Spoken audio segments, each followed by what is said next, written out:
오늘도 따뜻한 주의 음성이 나와 여러분에게 임하기를 축복합니다.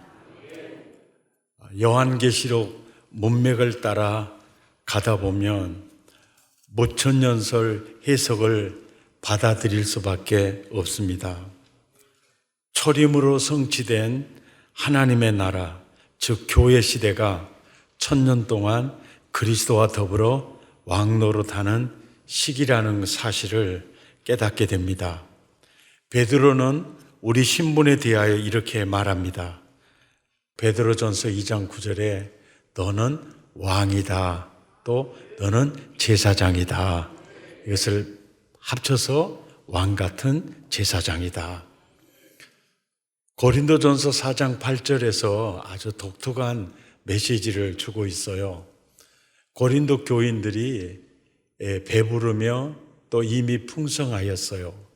예수 믿고 굉장히 배불렀고 굉장히 풍성했습니다. 그래서 그들은 스스로 왕이 되었어요. 그러니까 교만 덩어리가 됐다는 책망입니다. 그 책망을 하면서 바울은 그들에게 이렇게 권면해요. 우리가 너희와 함께 왕노릇하기 위하여 참으로 진짜 왕이 되기를 원한다.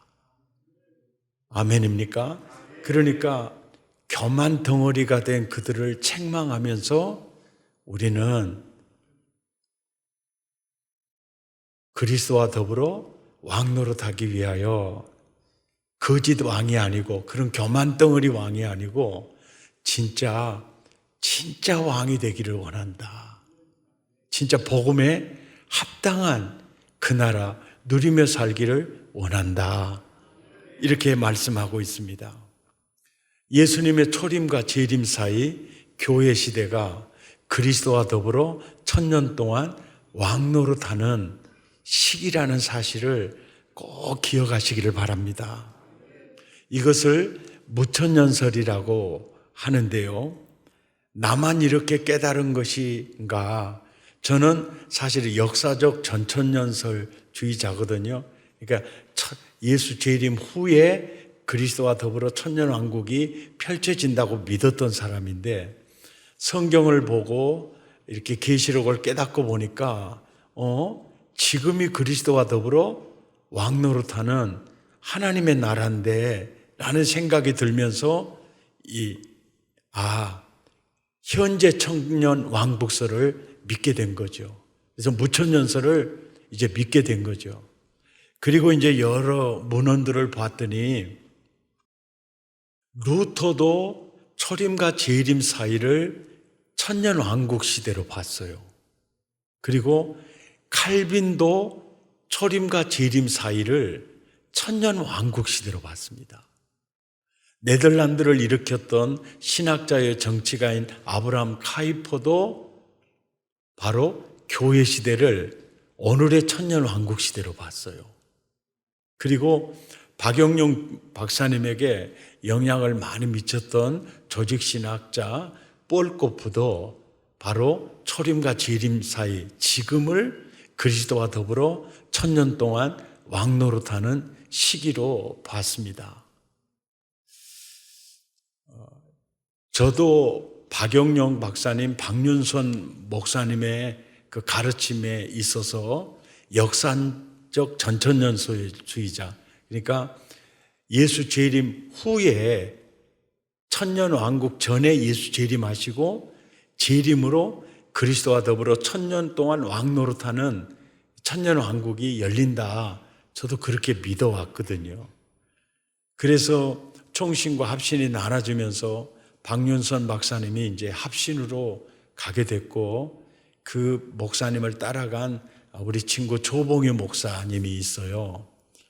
그래서 제가 계시록 강의를 하면서 아무래도 내가 생각할 때는 예수님의 초림과 재림 사이가 천년왕국 시대 같은데, 그러니까 무천년설 이게 맞는 것 같은데 박윤선 목사님은 역사적 전천년설을 주장했지 않냐고 그랬더니 대뜸 그래요.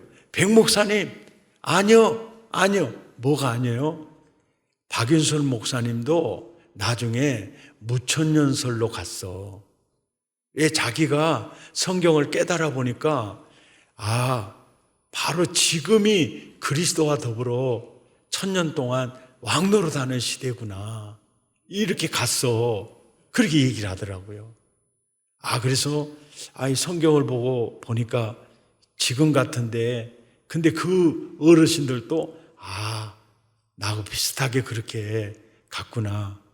지난번 미국 웨스트민스터 강의하러 가서 거기 교수님들 많이 대화하면서 보니까 웨스트민스터 대부분의 교수님들이 초림과 재림 사이를 그리스도와 더불어 1000년 동안 왕노릇하는 무천년설주의자들이었어요. 그래서 오히려 더 확신을 많이 가지게 되었죠.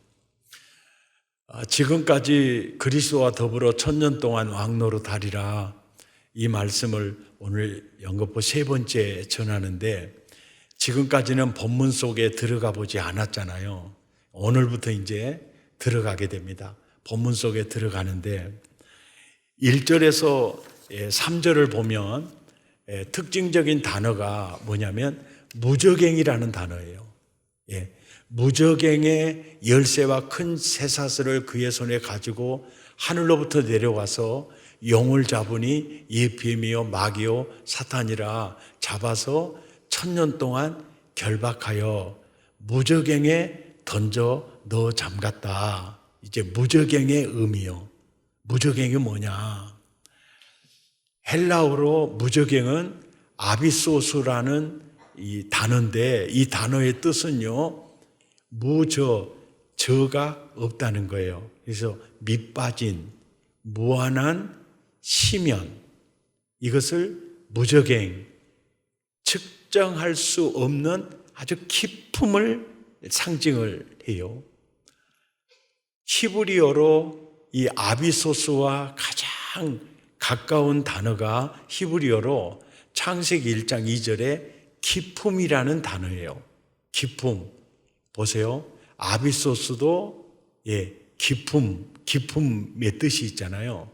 이 히브리어 태흠, 여기도 깊음, 이런 시면, 스올, 이런 뜻이 있는데, 이 뜻에 아주 중요한 내용이 아비소스와 태음이라는 이 단어는요, 물리적 공간만을 지칭하지 않아요.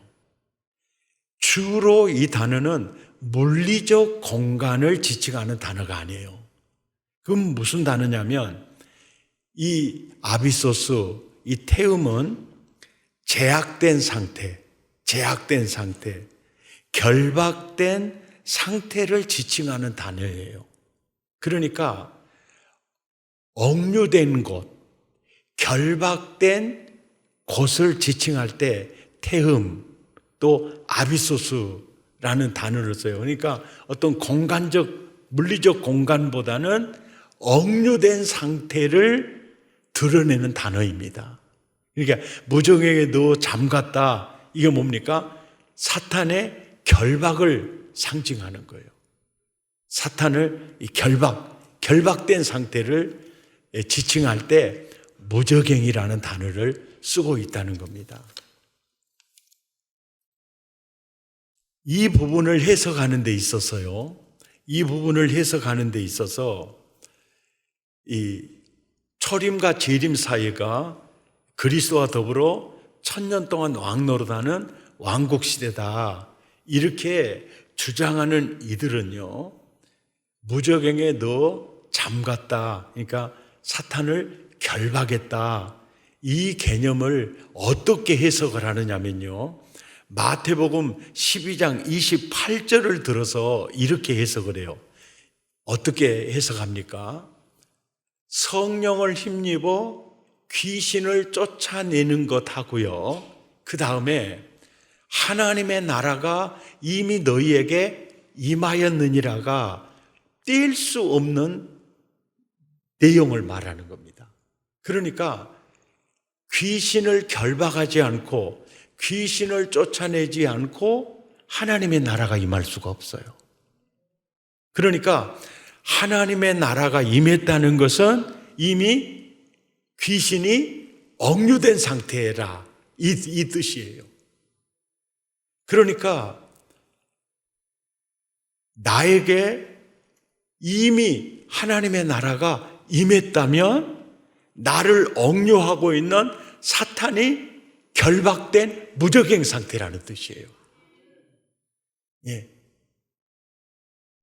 그러면서 29절에서 이렇게 이제 설명을 합니다. 귀신이 결박돼 귀신이 쫓겨남과 하나님의 나라가 임한 것은 이 동시적 사건이에요. 그러니까 하나님의 나라가 임했다, 그 말은 사탄의 존재들이 결박됐다는 거예요. 사탄에 억류됐다는 말은 내게 하나님의 나라가 임했다는 뜻이에요. 그러면서 이것을 설명하면서 그 다음 절에서 이렇게 설명을 해요. 사람이 먼저 강한 자를 결박하지 않고서야 어떻게 그 강한 자의 집에 들어가 그 세간을 강탈하겠느냐. 결박한 후에야 그 집을 강탈하리라. 그러니까 사탄을 결박시키고서야 그를 하나님의 나라가 임하게 될 수 있다는 거죠. 그러니까 사탄의 결박과 하나님의 나라가 임했다, 그러면 사탄이 결박된 겁니다. 이해가 되시죠? 바로 그 내용을 말씀하는 거예요. 그러니까 이 역사가 언제 이루어지느냐면 예수님 초림 때 이루어집니다. 예수 그리스도께서 십자가의 구속을 이루시고 성령으로 나를 거듭나게 할 때 하나님의 나라가 내게 임했다는 것은 나를 억류하고 있던 사탄이 무저갱에 갇혔다는 내용입니다. 억류됐다는 그런 내용이라는 겁니다. 그래서 히브리서 기자는 중생한 우리들을 이렇게 말합니다. 히브리서 12장 28절에 그러므로 중생한 거듭난 성령으로 거듭난 우리가 흔들리지 않는 나라를 받았다는 겁니다. 흔들리지 않은 나라를 받았다는 것은 뭡니까? 나를 지금까지 억류하고 있던 사탄의 세력을 결박됐다는 사실이죠. 아멘. 네. 두 번째로 생각할 것은요, 천년 동안의 의미입니다. 천년 동안의 의미. 4절에도 천년 동안, 또 5절에도 천년이 차기까지, 6절에도 천년 동안, 이 천년 동안이에요. 자, 이 천년 동안이 실질적인 천년을 지칭할까요? 아니면 긴 세월에 대한 상징적 의미일까요? 이 상징적 의미입니다. 그러니 야야, 너는 누가 1000만금을 준다 해도 나도 안 바꿔. 이게 1000만금이라는 게 뭡니까?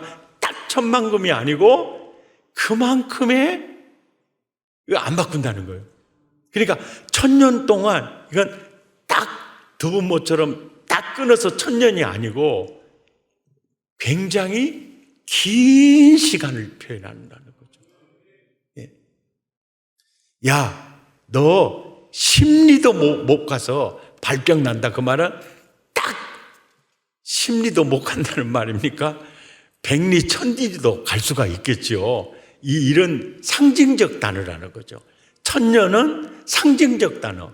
이걸 구체적으로 정확히 표현하면 천년 동안은 예수님의 초림과 재림 사이, 하나님의 나라가 이미 임했고 임하고 있고 재림으로 완성되는, 아멘. 이것이 천년 동안의 의미이고요. 그 다음에 계시록 20장 4절에서 보면 이제 그리스도와 더불어 천년 동안 왕노릇하는 시대가 오면 아주 특징적인 단어가 있죠. 심판하는 권세를 받았더라. 그래서 우리가 다 심판하는 권세를 받아가지고 막 심판할 거다. 세속적 이런 패러다임을 가지고 이 구절을 이제 해석을 하면 자꾸 헷갈려요. 헷갈리니까 아마 이 시대는 재림 후에 막 이런 시대가 올 거다를 쉽게 이 전천년설을 믿게 되는 요인 중에 하나가 이 심판하는 권세를 받았다 이 뜻인데요. 요한복음 12장 31절에 보면 아주 중요한 얘기가 있어요. 이제 이 세상에 대한 심판이 이르렀으니, 이 말을 다른 표현을 쓰면은 뭡니까? 내가 이 세상에 왔으니 이 얘기예요. 그러니까 내가 이 세상에 이르렀으니 이제 이 세상 임금 마귀가 쫓겨나리라. 그러니까 예수께서 초림한 사건이 이 세상 임금 마귀에게는 심판이 되는 겁니다. 예. 그러니까 예수 그리스도의 등장이 그들에게는 심판이 되는 거예요. 그래서 우리는 지금 어디 있습니까? 예수 그리스도 안에 있지 않습니까? 그래서 하나님의 나라가 이르렀다, 그 자체가 심판이 이르렀다는 개념이라는 거죠. 이것이 심판 권세의 의미라는 겁니다. 그 다음에 세 번째로 생각할 것은 부활의 의미입니다. 4절에서 6절까지 보면 첫째 부활이라, 첫째 부활에 참여하는 자들이 복이 있다. 이들이 그리스도와 더불어 1000년 동안 왕노릇하리라. 여기서 첫째 부활 얘기하죠. 역사적 전천년설주의자들이나 세대주의적 전천년설주의자들은요, 예수님 재림할 때 공중에서 만나기 위해서 휴거할 때 그때 그것을 첫째 부활로 이렇게 해석을 하고 있고요. 그 다음에 예수님의 초림과 재림 사이가 그리스도와 더불어 1000년 동안 왕노릇하리라, 무천년설주의자들, 현재 천년 왕복설을 믿고 따르는 이들은 이 첫째 부활을 어떻게 해석하느냐면은, 첫째 부활로 말미암아 그리스도와 더불어 1000년 동안 왕노릇하지 않습니까? 이것을 중생으로 해석합니다. 거듭남으로 해석해요. 그러니까 성령으로 거듭나는 순간 우리는 그리스도와 더불어 하나님의 나라를 누리고 사는 겁니다. 아멘이죠? 우리는 거듭나는 순간. 그래서 첫째 부활의 의미는 바로 중생의 순간을 말씀합니다. 아멘. 둘째 사망의 의미, 6절에 둘째 사망이 그들을 다스리는 권세가 없다. 이게 둘째 사망이 뭐냐? 둘째 사망이 뭐냐면 계시록 20장 14절 15절을 보세요. 둘째 사망이 뭡니까? 둘째 사망이 뭐죠? 곧 불못입니다. 계시록 21장 8절을 보세요. 둘째 사망이 무엇입니까? 불과 유황으로 타는 못입니다. 이것이 둘째 사망이에요. 그러니까 우리들에게는 이 둘째 사망이라는 자체가 없어요. 둘째 사망은 불과 유황으로 타는 못에 던져지는 겁니다. 이것이 영원한 이 영벌로 들어가는 거예요. 그래서 둘째 사망의 의미는 곧 불못이라. 불과 유황으로 타는 못에 바로 둘째 사망의 의미입니다. 아멘. 그리고 마지막으로 생각하고 싶은 것은요, 왕노릇입니다. 왕노릇.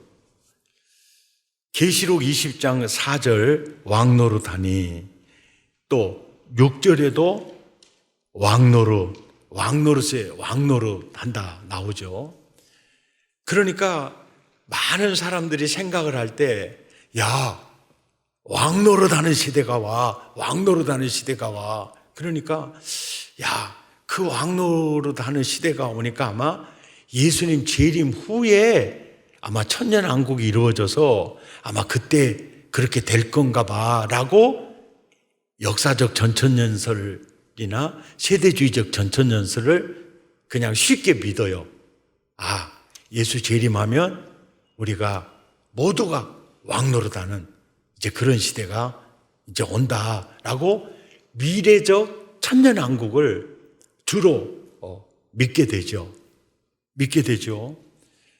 그러니까 우리가 왕노릇이라고 생각을 할 때 너무 왕노릇에 대한 개념 자체를 너무 세상적 패러다임으로 이해를 하니까 성경이 말하는 내용을 오해하게 된다는 것이죠.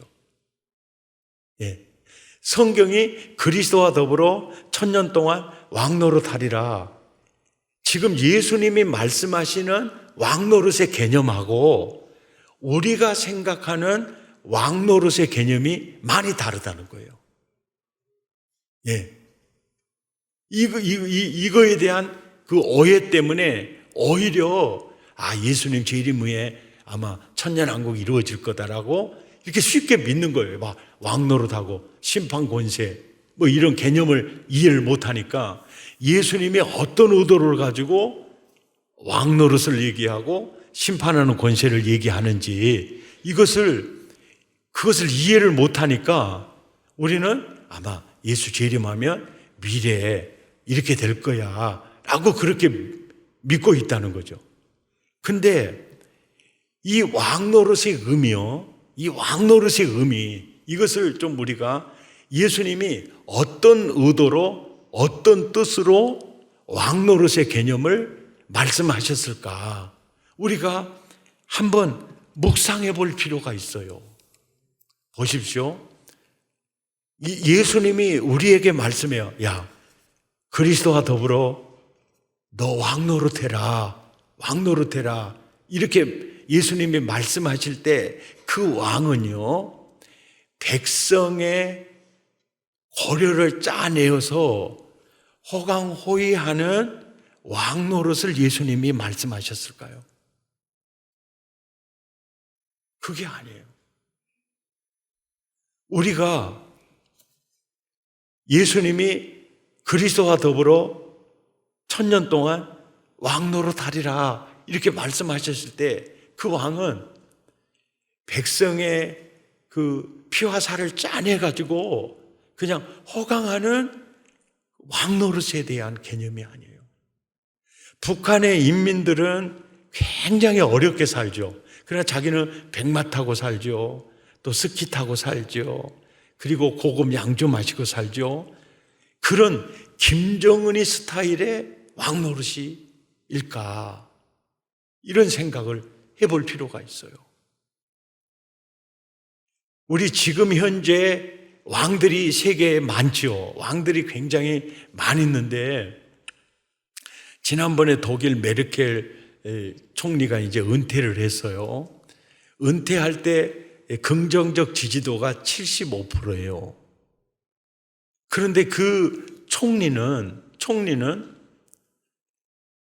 굉장히 오랜 몇 선을 해서 했지만은 그에게 누가 독재자라는 말 안 합니다. 그는 벌써 총리가 되면은 딸리는 직원들이 굉장히 많아요. 그런데 밥 해주는 사람, 빨래 해주는 사람, 세탁하는 사람, 머리 손질해주는 사람 굉장히 비서도 많고 직원들이 많습니다. 그런데 메르켈은 총리 될 때부터요, 총리 공간에서 살지를 않았어요. 그리고 자기 집에서 살았고 세탁은 남편이 했고요, 바느질은 자기가 했답니다. 그렇게 지냈어요. 그러니까 뭡니까? 내가 호강하려고 내 독일 총리가 된 게 아니다. 네 독일 이 나라와 이 민족을 내가 어떻게 행복하게 해줄까? 복된 나라, 복된 민족을 만들어 줄까? 나는 그 일을 위해서 나는 이 총리가 되었다. 이제 그런 의식을 가지고 평생을 살아요. 그러니까 기자들이 물어요. 아니, 총리님은 왜 옷을 갈아입지 않고 맨 입은 옷만 계속 그렇게 입고 나옵니까? 이렇게 이제 인터뷰를 하니까 딱 그러잖아요. 그 기자한테 나는 모델이 아니라고. 나는 옷을 자꾸 갈아봤고 그 옷을 이렇게 선보이는 나는 모델이 아니고 저는 공무원이에요. 그러는 거예요. 저는 공무원이에요. 그러니까 그 왕의 철학 자체가 다르는 거예요. 국민을 섬기는 나는 공복이다라는 개념을 갖고 있었던 거죠. 이 다르는 거죠.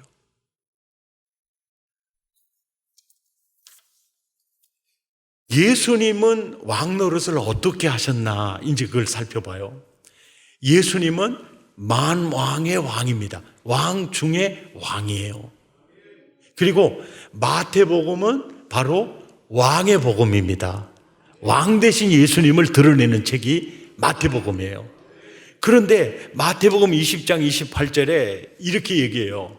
야, 내가 왕으로 내가 육신을 입고 이 땅에 왔는데 내가 이렇게 온 것은 섬김을 받으려고 온 게 아니고 도리어 섬기려고 많은 사람을 위해 내 목숨 주려고 내가 왔다. 이것이 예수님의 왕노릇이었어요. 이것이 예수님의 왕노릇이었습니다. 아멘. 그리고 누가복음 2장 4절에 예수님이 이렇게 섬기는 자로 딱 왔을 때 베들레헴이라는 다윗의 동네에서 태어났는데요. 약혼한 마리아와 함께 호적하러 올라가니 마리아가 이미 잉태했어요. 거기 있을 그때 해산할 날이 차서 그때 예수님이 어디에 옵니까? 구유에 누입니다. 아주 낮은 자리에 와요. 이 왕 노릇의 시작 스타트점을 보십시오. 구유에 누워 있어요. 그 어린 주 예수 놀 자리 없소. 그 귀하신 몸이 구유에 있네. 저 하늘에 얼들이 반짝이는데 그 어린 주 예수 우리의 자네. 예수님의 왕노릇은 구유에서부터 출발하셨어요. 주님이 원하는 왕노릇 우리가 어떻게 하기를 원하실까요? 빌립보서 2장 5절에 주님이 이렇게 말합니다. 너희 안에 바로 그리스도 예수의 마음을 품어라. 그는 근본 하나님의 본체시나 하나님과 동등됨을 취할 것으로 여기지 아니하시고 오히려 자기를 비어 종의 형체를 가져 사람들과 같이 되셨고 사람의 모양으로 나타나사 자기를 낮추시고 죽기까지 복종하셨으니 십자가에 죽으심이라. 내가 왕노릇 이렇게 했다 그 말입니다. 이것이 진짜 행복한 왕노릇이다 이 뜻입니다.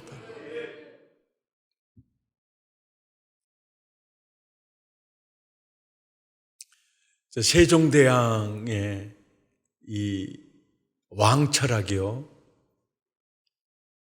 제 목회 하는데도 제가 참 너무 진짜 도움을 많이 받았어요.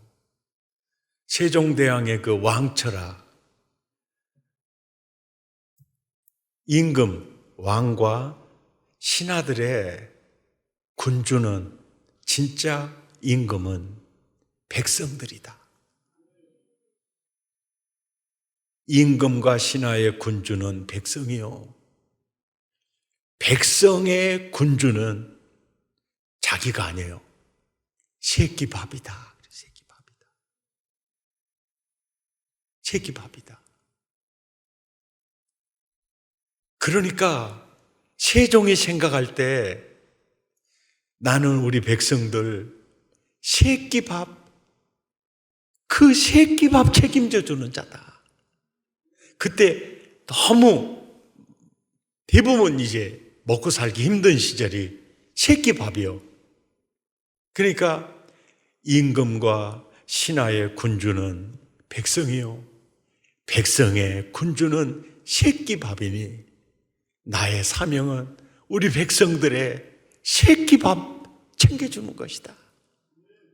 참 그게 너무 이게 와닿아요. 바로 이것이 주님이 원하는 왕노릇이에요. 이게 주님이 원하는 왕노릇. 남자가, 형제가 결혼하면 아내가 밥 해주고 그래서 아내의 사랑을 받으면서 나 살겠지. 그렇게 결혼하면요 굉장히 불행할 겁니다. 자매가 결혼하면서 내가 종놈 하나 얻었으니 이제 나 편히 살겠다. 그러면 굉장히 불행할 겁니다. 왜요? 저 사람을 통해서 내가 뭔가를 바란다. 그 순간부터요 사실은 불행해져 버려요. 불행해져 버립니다. 그런데 왕이 되어서 세종대왕과 같은 그런 왕의 철학을 가지고 있으면요 신하들이 자기를 무시한들 백성들이 한들 이거 아무 문제가 되질 않아요. 딱 문제는 뭐냐면 내가 우리 백성 새끼 밥 따뜻하게 먹을 수 있도록 이렇게 못 해주는 것이 가슴 아프고 이게 너무 아름다운 거예요. 그러니까 주님은 이러는 거예요. 네가 왕이야.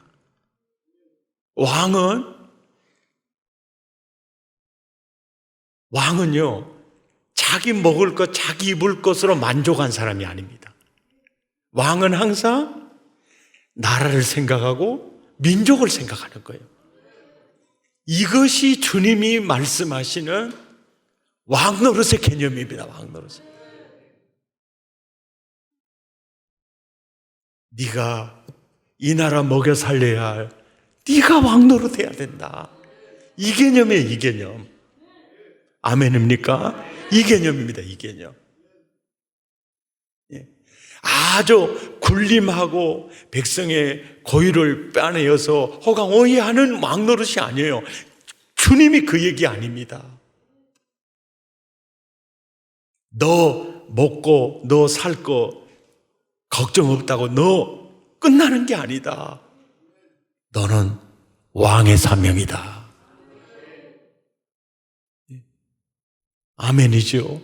이런 그 제사장 의식, 왕 같은 이 제사장 의식, 이 의식이 참 그래요.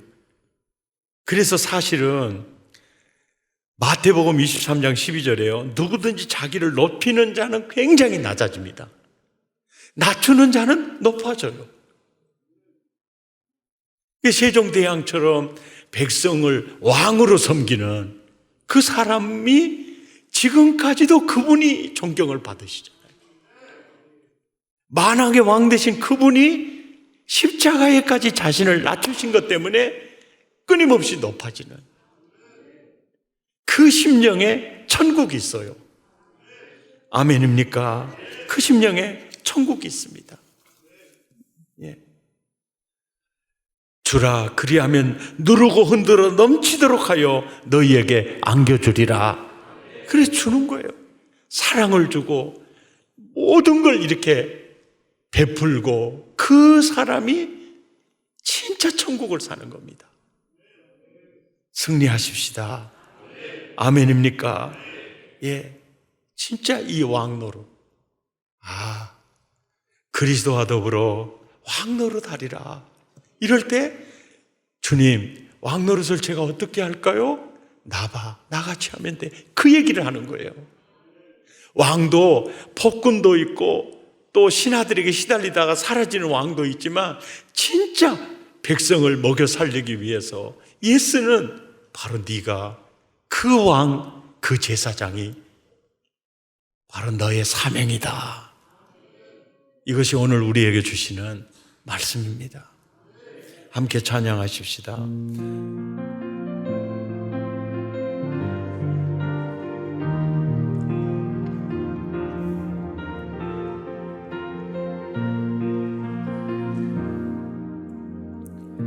주님의 은혜로 살아가는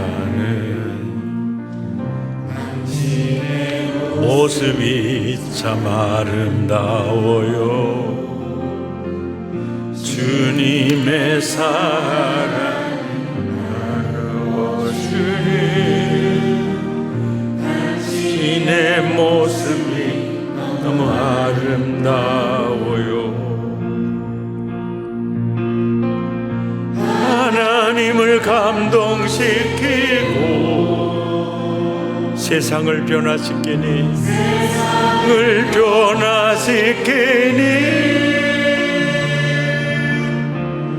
당신은 이 세상에 필요한 사람, 하나님이 좋아하는 사람, 당신 때문에 어두운 세상이 사랑으로 가득 차지요. 당신 때문에 하나님께서 영광 받으시지요. 말씀에 순종하며 살아가는 당신의 믿음이 참 아름다워요. 주님이 맡긴 사명 감당잘 하는 당신의 모습이 너무 아름다워요. 하나님을 감동시키고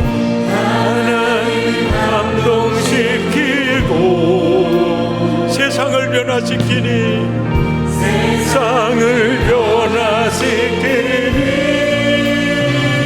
아멘. 당신은 이 세상에 필요한 사람, 하나님이 기뻐하는 사람, 당신 때문에 모든 세상이 찬양으로 가득 차지요.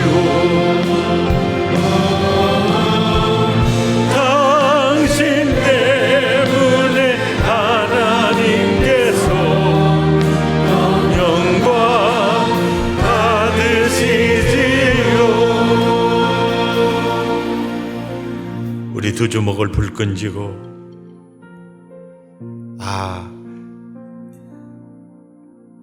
이것이 왕노릇의 개념이었군요.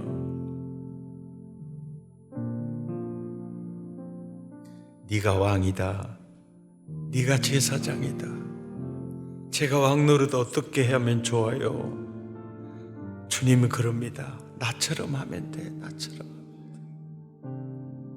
세상에서는 한없이 낮춰라. 내가 너를 높여주리라.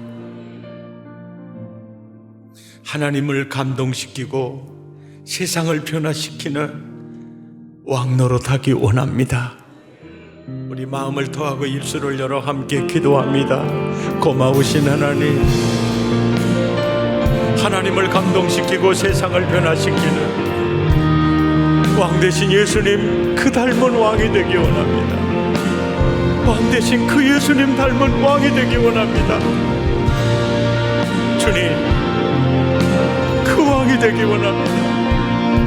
주여, 하나님, 세상에서 호강하고 그렇게 사는 왕이 아니라 백성들의 새끼밥을 책임져 줄 줄 아는 하나님 그 뜨거운 마음이 나라를 살리고 민족을 살리는 하나님 왕의 마음을 내게 주셔서 주님 그 마음을 내게 주셔서